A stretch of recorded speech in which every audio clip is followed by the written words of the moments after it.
Hello dear student, welcome to pharma code 07। आप सभी का फार्मा कोड 07 में स्वागत है। हम लोग देख रहे थे फार्माकोलॉजी। फार्माकोलॉजी में हम लोगों ने यूनिट 3 में अभी तक देखा से neuromuscular blocking agent, centrally acting skeletal muscle relaxant, local anaesthetic और जनरल एनेस्थेटिक के बारे में देखा।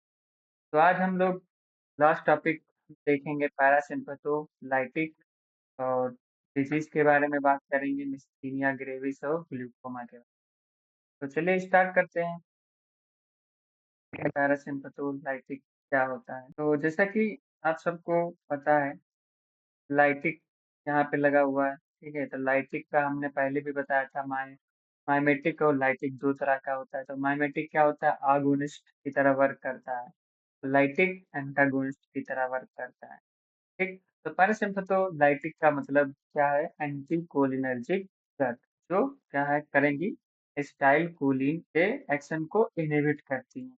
वो सब क्या कहलाएंगी? Anti cholinergic drugs. डेफिनेशन की बात करते हैं तो ऐसी ड्रग्स जो ब्लॉक करती हैं मस्करैनिक रिसेप्टर्स को और इनहिबिट करती हैं एसिटाइल कोलिन के एक्शन को। कहाँ? पैरासिम्पैथेटिक रिसेप्टर्स पर। ठीक, इसको हम क्या कहते हैं? पैरासिम्पैथोलाइटिक्स। फिर ग्रुप की बात करें तो ये नेचुरली अकरिंग एल्कलॉइड्स से आते हैं, जिसमें हमका एग्जांपल है क्या? एट्रोपिन, स्कोपोलामीन और होमाट्रोपिन, ट्रोपिकामाइड, इप्राट्रोपियम। ये नेचुरली अकरिंग एल्कलॉइड्स हैं। सेकंड क्या है? सिंथेटिक और semi synthetic derivatives. Semi synthetic और सिंथेटिक डेरिवेटिव्स में क्या आता है? टायोट्रोपियम, डाइक्लोमीन, ऑक्सीब्यूटाइन और ग्लाइकोपाइरुलेट, बेंजापीन। ये सब तुम्हारे क्या है? सिंथेटिक और सेमी सिंथेटिक डेरिवेटिव। फिर सेंट्रली एक्टिंग एंटी मस्करैनिक्स में क्या आता है तुम्हारा? ट्राइहेक्साइफिनाइलिडीन, बेंजट्रोपिन। इसको हम यूज कहाँ करते हैं? पार्किंसोनिज्म में, जो डिजीज होती है। फिर एंटी मस्करैनिक और विद स्पेशल यूज कहाँ होता है? कौन-कौन सी होती है ड्रग्स? पिरेंजापिन एंटी अल्सर में यूज़ होती है, इप्राट्रोपियम अस्थमा में यूज़ होती है, एट्रोपियम रोमेड्रियासिस, ब्रेडिकार्डिया और एंटीडोट में हम यूज़ करते हैं। तो नेक्स्ट बात करते हैं mechanism of action. Mechanism of action कैसे वर्क करता है? तो ये क्या करता है, जो कॉम्पिटिट करता है एंटागोनिज्म एट मस्करैनिक। तो ये एंटागोनिज्म से कॉम्पिटिट करता है मस्करैनिक रिसेप्टर्स पर और ये प्रिवेंट करता है पैरासिम्पैथेटिक स्टिमुलेशन। ठीक है, रिलीज हो रहा है स्टाइलकोलिन, जो उसका इफेक्ट आ रहा है उससे ये प्रिवेंट करेगा। जो कोलिनर्जिक ड्रग्स होती हैं उसके अपोजिट वर्क करता है। एक क्या कर रहा है तुम्हारा? स्टाइलकोलिन के रिलीज को बढ़ा रहा है, उसके वर्क को स्टिमुलेट कर रहा है। ठीक, दूसरा क्या कर रहा है? उसका अपोजिट इफेक्ट दे रहा है, वो रोकेगा। एक बढ़ाएगा तो दूसरा रोकेगा। हमने पहले ही बताया था स्टार्टिंग में, एक ब्रेक का काम करेगा तो दूसरा एक्सेलरेटर का काम करेगा। ठीक, तो जो पैरासिम्पैथोलाइटिक है वो क्या कर रहे हैं? ब्रेक का काम रोक रहे हैं, इफेक्ट को रोक रहे हैं। बात करते हैं कहाँ-कहाँ, कौन से ऑर्गन्स पे कैसे काम करते हैं। तो आई पे कैसे काम करेगा? मेडियासिस कराएगा, मतलब जो आई में प्रेजेंट प्यूपिल है वो क्या कर देगा? डायलेट कर देगा। ठीक, साइक्लोप्लेजिया कराएगा और जो तुम्हारा इंट्रा ऑकुलर प्रेशर है उसको क्या करेगा? ये बढ़ा देता है। टीवीएस पे कैसे वर्क करेगा? टैकीकार्डिया कराएगा, मतलब हार्ट बीट को बढ़ाएगा। रिस्पायरेटरी में क्या करेगा? ब्रोंकोडायलेशन करेगा। जीआईटी में क्या करेगा? टोन को डिक्रीज करेगा, मोटिलिटी को कम करेगा और कॉन्स्टिपेशन करा सकता है। यूरिनरी पे क्या करता है? ये डिफ्यूजन कॉन्ट्रैक्शन करवाता है। जो यूरिनरी ब्लैडर पे प्रेजेंट डिफ्यूजन मसल्स है उस पे ये क्या करेगा? डिक्रीज करेगा, उसके कंट्रैक्शन को डिक्रीज करेगा, जिससे क्या होगा? यूरिनरी रिटेंशन होगी। ग्लैंड पे क्या करेगा? स्वेटनिंग को कम करेगा, ड्राई माउथ होगा और ड्राई स्किन होता है। सीएनएस पे एक्साइटेशन होगा, हाई डोज में डिल्यूरियम और हैलुसिनेशन कॉज करता है। फिर बात करते हैं हम थेरापेटिक यूज। कहाँ-कहाँ थेरापेटिक यूज होता है इस ड्रग्स का? तो एट्रोपिन जो है, एट्रोपिन हम यूज करते हैं मीडियासिस में। मीडियासिस क्या होती है? जो प्यूपिल को डायलेट करते हैं। यहाँ पे हमने इमेज भी लगाया है, तो ध्यान से देखना ज़ूम करके। तो यहाँ पे देख रहे हो प्यूपिल जो है छोटा-सा है, कंस्ट्रिक्ट है मायोसिस में, ठीक है? और ये मिडियासिस में क्या है? प्यूपिल तुम्हारा डायलेट होता है। तो मेडियासिस एक ऐसी कंडीशन है जब आप उजाले से डायरेक्ट एक अंधेरे कमरे में जाते हो, तो आप देखते हो कुछ समय तक उनको नहीं दिखाई देता है, लेकिन कुछ समय बाद क्या है, आपको उस अंधेरे में भी हर चीज़ क्लियर दिखाई देने लगती है, ठीक है? तो ये कंडीशन है मेडियासिस की, तो एट्रोपिन का हम यूज़ करते हैं, उससे क्या होता है, मेडियासिस होता है, ब्रेडिकार्डिया एंड जो एंटीडोट की तरह हम यूज़ करते हैं, जो एसिटाइलकोलिन एंजाइम पॉइज़निंग के लिए होता है। फिर स्कोपोलामाइन जो ड्रग है, उसको हम यूज़ करते हैं मोशन सिकनेस में, ठीक है? मोशन सिकनेस के कॉमन सिम्पटम्स क्या हैं? हमारे डेज़ीनेस, चक्कर आना, फटीग मतलब थकान महसूस करना, हेडेक होना, फीलिंग इरिटेटिंग, नॉज़िया और वोमिटिंग होती है, रैपिड ब्रीथिंग होने लगती है, सलाइवेशन फॉर देन यूजुअल, ठीक है? ज़्यादा सलाइवा सेक्रेट होता है और स्वेटिंग ये कुछ कॉमन सिम्पटम है मोशन सिकनेस। इप्राप्रोपियम और टाइट्रोपियम का यूज़ हम कहाँ करते हैं? ब्रोंकियल अस्थमा में, सीओपीडी में, कॉरोनरी ऑब्स्ट्रक्टिव पल्मोनरी डिजीज़ में। फिर डाइसाइक्लोमीन का हम यूज़ कहाँ करते हैं? एंटीस्पास्मोडिक और जीआईटी गोली। ऑक्सीब्यूटाइलिन और टोल्टिरोडीन का हम यूज़ कहाँ करते हैं? ओवर एक्टिव ब्लेडर्स में। फिर पेरेंजापिन, टेलिंजापिन का यूज़ हम कहाँ कर रहे हैं? पेप्टिक अल्सर में जो M1 ब्लॉकर हैं। फिर ट्राइहेक्साइलफिनाइलिन और बेंजप्रोपिन का हम यूज़ कहाँ कर रहे हैं? पार्किंसोनिज़म डिजीज़। फिर अगर इसमें देखें हम की बात करें तो मायोसिस क्या होती है? मायोसिस में जो प्यूपिल होता है वो कॉन्स्ट्रिक्ट कर चुका होता है। जब आप अंधेरे से डायरेक्ट लाइट वाली रोशनी में जाते हो, ठीक है? डायरेक्ट लाइट में जाते हो तो क्या होता है आँखें तुम्हारी क्या हो जाती है कॉन्स्ट्रिक्ट कर जाती हैं, सिकुड़ जाती हैं, ठीक है? वही जब लाइट से जब अंधेरे में आते हो, तो जो प्यूपिल है वो क्या हो जाता है वो डायलेट हो जाता है, बढ़ जाता है ताकि अच्छे से आप देख सको आँख, ठीक है? तो ये तो तुम्हारी कंडीशंस होती हैं। नेक्स्ट बात करते हैं हम एडवर्स इफ़ेक्ट की। एडवर्स इफ़ेक्ट कौन-कौन से होते हैं? वो हम देख लेते हैं निमोनिक के थ्रू। Hot as hare, dry as a bone. ये निमोनिक है। अब जैसे hot as hare, dry as bone, तो डीप और dry mouth, blurred vision, tachycardia, urinary retention, constipation, hyperthermia, CNS excitation, specially elderly. फिर एंटी मस्करेनिक ड्रग्स का mnemonic हम कैसे याद करेंगे? तो I can't see, I can't see, I can't speak, I can't to, ठीक? कैसे हम याद करेंगे? तो ABC for anticholinergic, atropine, benztropine, cyclopentolate. ये एबीसी है, एंटीकोलिनर्जिक ड्रग है, इसी की तरह याद कर लो। फिर एट्रोपिन पॉइज़निंग का सिम्पटम्स क्या होते हैं? Dry mouth, dilate pupil, flushed skin, delirium, hyperthermia. ये सिम्पटम्स होते हैं जो एट्रोपिन पॉइज़निंग के हैं। फिर ट्रीटमेंट की बात करें तो कैसे आइसोस्टिगमिन यूज़ करते हैं जो क्रॉस करता है ब्लड ब्रेन बैरियर को, कूलिंग, सेडेशन और सपोर्टिव केयर से हम ट्रीट कर सकते हैं। फिर बात करेंगे हम डिजीज़ की जिसमें हमारा पहला क्या है? तो मास्थेनिया ग्रेविस जो एक डिजीज़ है, एक ऑटो इम्यून न्यूरोमस्कुलर डिसऑर्डर है, जिसमें बॉडी का इम्यून सिस्टम अपने ही मसल्स के रिसेप्टर पर अटैक करता है। इस वजह से नर्व और मसल के बीच सिग्नल ट्रांसमिशन वीक हो जाता है और मसल वीकनेस होती है। क्या कारण होते हैं उसकी वजह से होता है? तो नॉर्मल कंडीशन में जब नर्व से एसिटाइलकोलिन नाम का न्यूरोट्रांसमीटर रिलीज़ होता है, तो मसल के रिसेप्टर जो एसिटाइलकोलिन रिसेप्टर पर बाइंड होता है, ठीक? मसल कॉन्ट्रैक्ट होता है उसकी वजह से। लेकिन मास्थेनिया ग्रेविस में बॉडी एसिटाइलकोलिन रिसेप्टर के खिलाफ एंटीबॉडी बना लेती है, ठीक? ये एंटीबॉडी रिसेप्टर को ब्लॉक या डिस्ट्रॉय कर देती है। तो क्या होगा? मसल कंट्रैक्शन वीक या एब्सेंट हो। फिर टाइप की बात करें तो हमारे 2 टाइप के होते हैं। पहला ऑकुलर मस्थेनिया ग्रेविस और दूसरा जनरलाइज्ड मस्थेनिया ग्रेविस। ऑकुलर मस्थेनिया ग्रेविस में क्या होता है, ये सिर्फ़ आई के मसल को इफ़ेक्ट होता है, ठीक है? इसमें क्या होगा डबल विज़न दिखेगा, आईलिड ड्रॉपिंग होगी, ओके? और जनरलाइज्ड मिस्थेनिया ग्रेविस में क्या होता है, फेस, नेक, आर्म, लेग और रिस्पायरेटरी मसल्स तक इफ़ेक्ट करता है। सिम्पटम्स की बात करें तो सिम्पटम्स में हम देखेंगे कि ये दिन भर में बदलता रहता है, ठीक है? जैसे आई पे क्या होगा, आईलिड ड्रॉपिंग होगी, डबल विज़न दिखेगा, फेस पे फेशियल वीकनेस दिखेगी, डिफ़िकल्टी होगी स्पीकिंग में, ठीक है? और माउथ थ्रोट में क्या होगा, डिफ़िकल्टी होगी च्यूइंग में, मतलब चबाने में, स्वेलिंग में, निकलने में, ठीक है? लिम्स पे आर्म्स और लेग्स वीकनेस होंगे, चेस्ट में डिफ़िकल्टी ब्रीथिंग होगी, ठीक है? रिस्पायरेटरी मसल वीकनेस हो जाएगी जो कि डेंजर कंडीशन है, ओके? फिर देखते हैं कि इसको डायग्नोज़ कैसे करेंगे, मास्थीनिया ग्रेविस। तो मास्थीनिया ग्रेविस जो है, उसको हम डायग्नोज़ करने के लिए क्या करते हैं, पहले इड्रोफोनियम ड्रग देते हैं, जो कि इसमें यूज़ होता है, टेंसिलॉन टेस्ट एक होता है, उसमें हम इड्रोफोनियम देते हैं। उससे कैसे पता करेंगे? ये क्या कर देगा, टेम्परेरी इम्प्रूवमेंट करेगा आफ्टर इंजेक्शन, ठीक है? अगर होगा तो कन्फर्म हो जाएगा मास्थीनिया ग्रेविस। दूसरा एंटीबॉडी टेस्ट करते हैं।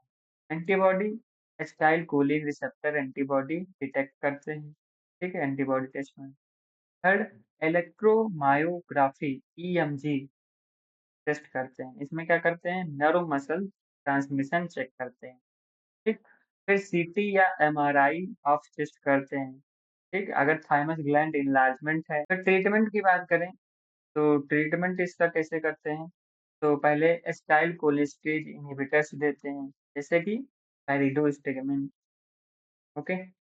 पैरिडोस्टिगमिन कैसे वर्क करेगा? ये एसिटाइल कोलिन का ब्रेकडाउन रोकता है, ठीक है? ज़्यादा एसिटाइल कोलिन अवेलेबल होगा तो मसल स्ट्रेंथ बढ़ता है। फिर दूसरा क्या होगा, इम्यूनो सप्रेसिव ड्रग्स देते हैं, जैसे प्रेडनिसोलोन, अजाथियोप्रिन। ये क्या करता है, ये एंटीबॉडी फॉर्मेशन कम करते हैं।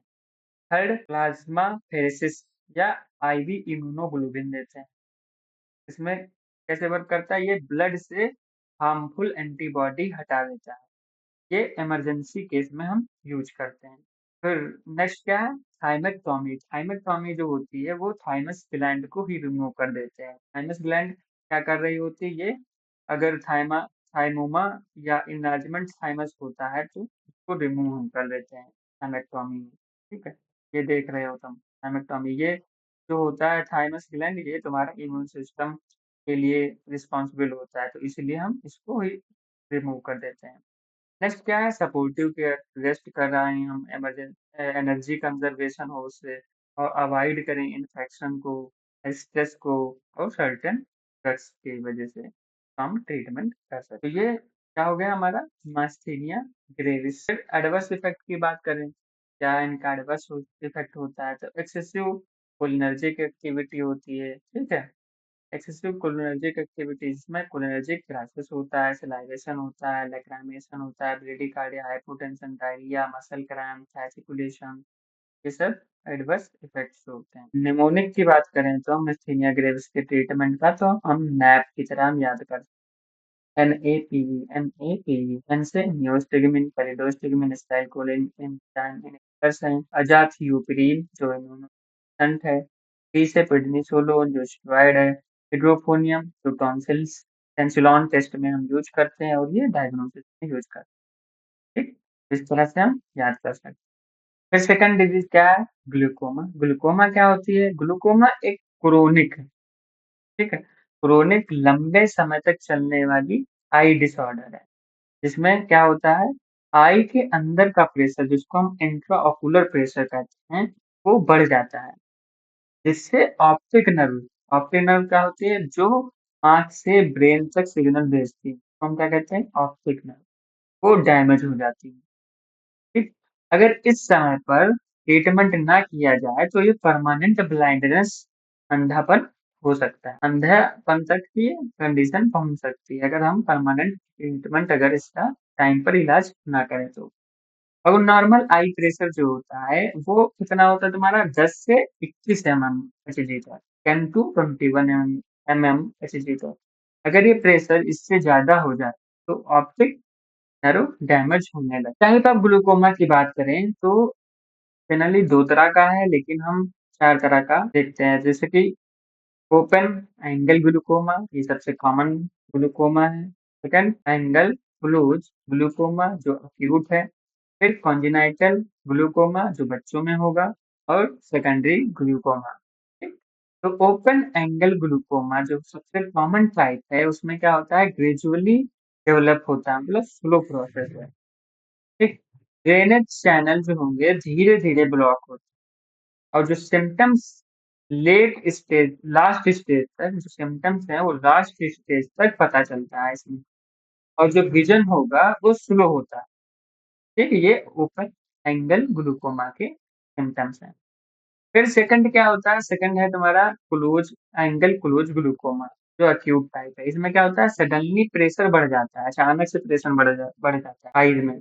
फिर इमरजेंसी कंडीशन होती है ये और जो सिम्पटम्स होते हैं वो सीवियर पेन होगा, रेड आई होगी, हेडेक होगा, नौसिया होगा, ब्लड विज़न होगा। ये सब एंगल क्लोज़ ग्लूकोमा के सिम्पटम्स हैं। फिर कंजेनाइटल ग्लूकोमा जो बच्चों में होता है, वो क्या होता है ये बर्थ के टाइम से बचपन में ही हो जाएगा या बर्थ के टाइम से ही होगा। फिर जेनेटिक कॉज़ भी हो सकता है इसका। ये क्या होगा तुम्हारा कंजेनाइटल ग्लूकोमा। सेकेंडरी ग्लूकोमा में क्या होता है किसी और डिज़ीज़ के कारण जैसे कि डायबिटीज़ है, इंजरी है, स्टेरॉइड यूज़ होता है, उसके कारण भी ये हो सकता है। तो इसको हम क्या कहते हैं सेकेंडरी ग्लूकोमा। फिर कॉज़ की बात करें तो क्या कारण है इसके, किस वजह से होता है? तो इसमें क्या होता है एक्वस ह्यूमर जो आई फ्लूइड है उसका ड्रेनेज ब्लॉक होना, ये मेन कारण है। और हेरिडिटी फैक्टर्स होते हैं कुछ। फिर ओल्ड एज में ज़्यादातर जो अगर 40 प्लस ईयर होगा तो उसमें हो सकता है, होने के चांस हैं। और डायबिटीज़ जिनको डायबिटीज़ मेलिटस है के केस में भी ये होने के चांस होते हैं। लॉन्ग टर्म स्टेरॉइड यूज़ अगर लंबे समय से तुम स्टेरॉइड यूज़ कर रहे हो तो उसमें भी होने के चांस होते हैं। आई इंजरी या सर्जरी के कारण भी हो सकता है। तो ये हमने बात करी ग्लूकोमा की। फिर देखते हैं कि कैसे इसका डायग्नोज़ करते हैं, कैसे हम पता करेंगे कि ग्लूकोमा है, पहचानेंगे कैसे? ठीक है? तो जो ट्रीटमेंट है जो डायग्नोसिस है उसमें हम पहले क्या करते हैं टोनोमेट्री करते हैं। मतलब आई प्रेशर चेक करने का टेस्ट होता है टोनोमेट्री। सेकंड ऑप्थेल्मोस्कोपी करते हैं। इसमें क्या हम चेक करेंगे ऑप्टिक नर्व एग्जामिन करते हैं। ठीक है? ऑप्टिक नर्व अच्छे से काम कर रही है। फिर पेरीमेट्री करते हैं। पेरीमेट्री में हम क्या चेक करते हैं फील्ड विजन टेस्ट करते हैं। फिर गोनियोस्कोपी करते हैं। क्या करते हैं गोनियोस्कोपी करते हैं। इसमें क्या करते हैं ड्रेनेज एंगल चेक करते हैं। फिर इसके बाद करते हैं हम ट्रीटमेंट की। ट्रीटमेंट क्या है? तो ट्रीटमेंट हम पहले आई ड्रॉप देते हैं जो फर्स्ट लाइन ट्रीटमेंट जैसे बीटा ब्लॉकर में हम क्या देंगे टिमोलोल और बिटॉक्सोलोल।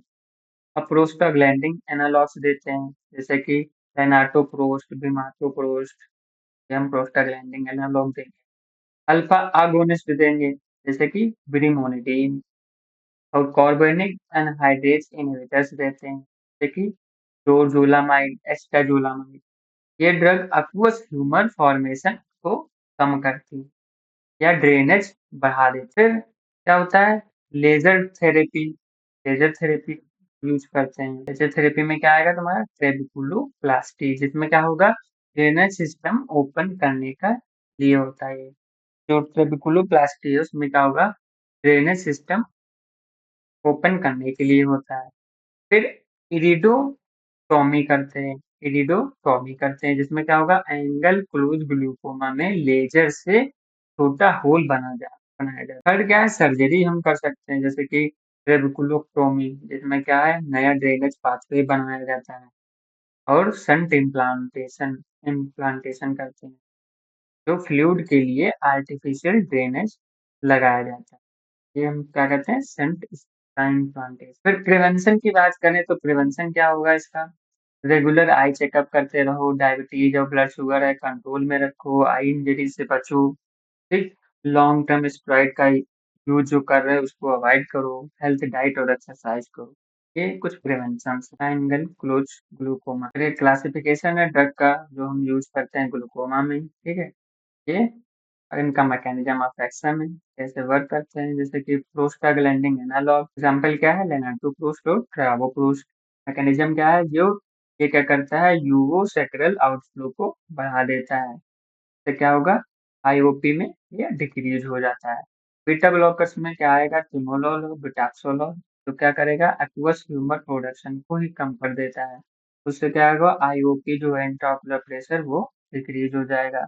अल्फा 2 अगोनिस्ट जिसमें ब्रोमिडीन और अप्राकुलिडीन आता है तो क्या करते हैं सिक्रीशन को कम करते हैं और आउटफ्लो को बढ़ा देते हैं। उसमें क्या होगा इंट्राओकुलर प्रेशर कम हो जाएगा। कार्बोनिक एनहाइड्रेज इनहिबिटर जैसे कि एस्टाजोलामाइड ओरल और डोरजोलामाइड ट्रॉपिकल। ये क्या करते हैं, मैकेनिज्म क्या होगा इनका, aqueous ह्यूमर के फॉर्मेशन को ही कम कर देते हैं। इफेक्ट आईओपी डिक्रीज हो जाएगा। मायोटिक और पैरासिम्पथोमाइमेटिक्स, जैसे जैसे कौन सा एग्जांपल है तुम्हारा, पिलोकार्पिन और फाइसोस्टिग्मिन, ये कैसे वर्क करेंगे, ये कॉन्ट्रैक्ट करते हैं सिलरी मसल्स को, जो ओपन कराएगा ट्यूबिकुलर मेशवर्क को। ये आउटफ्लो को बढ़ा देते हैं, आईओपी के आउटफ्लो को बढ़ा देते हैं। ऑस्मोटिक एजेंट जैसे कि मैनिटॉल और ग्लिसरॉल, ये कैसे वर्क करेंगे, ये ऑस्मोटिक डिहाइड्रेशन कराएंगे विट्रस ट्यूमर का। इससे क्या होगा, आईओपी जो होगी एक्यूट अटैक वो कम हो जाएगा। ये ड्रग्स हैं जो हम यूज कर रहे हैं ग्लूकोमा में। ठीक है, एडवर्स इफेक्ट की बात करें तो बीटा ब्लॉकर्स क्या करते हैं, तुम्हारे ब्रेडिकार्डिया ब्रोंकोस्पाज्म कराएंगे। और प्रोस्टाग्लैंडिन एनालॉग ये क्या करते हैं, आइरिस पिगमेंटेशन करेंगे, आई लेसेस ग्रोथ करेंगे। और मायोटिक्स क्या करेंगे, हेडेक ब्लड विजन मायोसिस कराते हैं।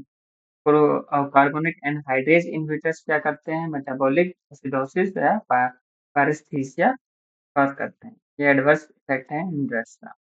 फिर याद करने के लिए निमोनिक्स दिया है, BB cams for glaucoma drugs.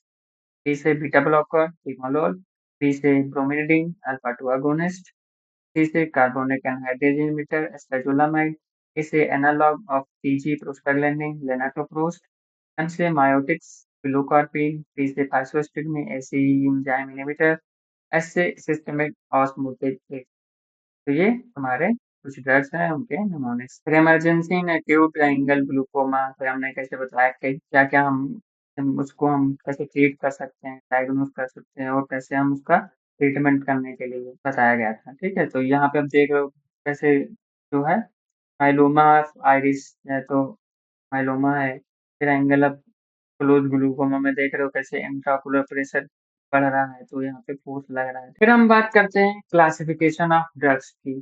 जो क्लासिफिकेशन है इस ओवरऑल यूनिट में, उसका हमने जो है केडी त्रिपाठी से क्लासिफिकेशन एक जगह से पर हमने लाके आपको दिखा दिया है, ताकि आप याद कर सकें। ठीक है, यहाँ से आप पूरे चैप्टर का क्लासिफिकेशन जो है देख सकते हैं एक पास।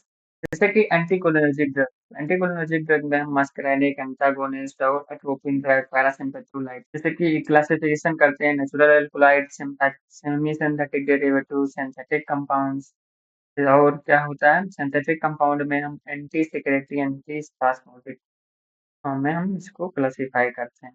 तो ये कुछ क्लासिफिकेशन है, इनको आप याद कर लो, बहुत अच्छा है। ये कहीं भी जाओगे एग्जाम में, वहाँ पे डायरेक्ट क्लासिफिकेशन ही पूछा जाता है। ठीक है, जैसे कि इर्रिवर्सिबल में, जैसे कि एग्जाम्पल हम बताते हैं, इर्रिवर्सिबल में कार्बामेट्स का एग्जाम्पल दे देगा, उसमें बताओ कौन सा क्या गलत है। ठीक है, तो ये डायरेक्ट जो है क्लासिफिकेशन पूछा जाता है, तो कोशिश करो कि डायरेक्ट क्लासिफिकेशन याद हो जाए। निमोनिक अगर बना सकते हो तो निमोनिक बनाओ, खुद का निमोनिक बनाओ, ताकि अच्छे से याद रहे। तो ये क्लासिफिकेशन है, आप स्क्रीनशॉट ले लेना। Alpha adrenergic blocking drugs, beta adrenergic blocking drugs, फिर क्या है एडेनर्जिक ड्रग्स, सिम्पैथोमाइमेटिक और गैंग्लियोनिक ब्लॉकिंग एजेंट्स। तो ये हमारा आज यूनिट 3 कंप्लीट हो चुका है। यूनिट फर्स्ट यूनिट सेकंड हमने एक ही में कवर कर दिया था, और ये आज यूनिट 3 2 जी में कंप्लीट हो चुका है। तो आज के लिए इतना ही। अगर आपको लेक्चर पसंद आया तो लाइक करें, चैनल पे नए हैं तो सब्सक्राइब करें और शेयर करें, ताकि हम अच्छे से अच्छा कंटेंट आपको शॉर्ट ट्रिक्स और निमोनिक्स बता सके, ताकि आपको इजीली याद करने में आसानी हो। ठीक है, समझने में आसानी। तो धन्यवाद दोस्तों, मिलते हैं आपको एक नए यूनिट के साथ। धन्यवाद।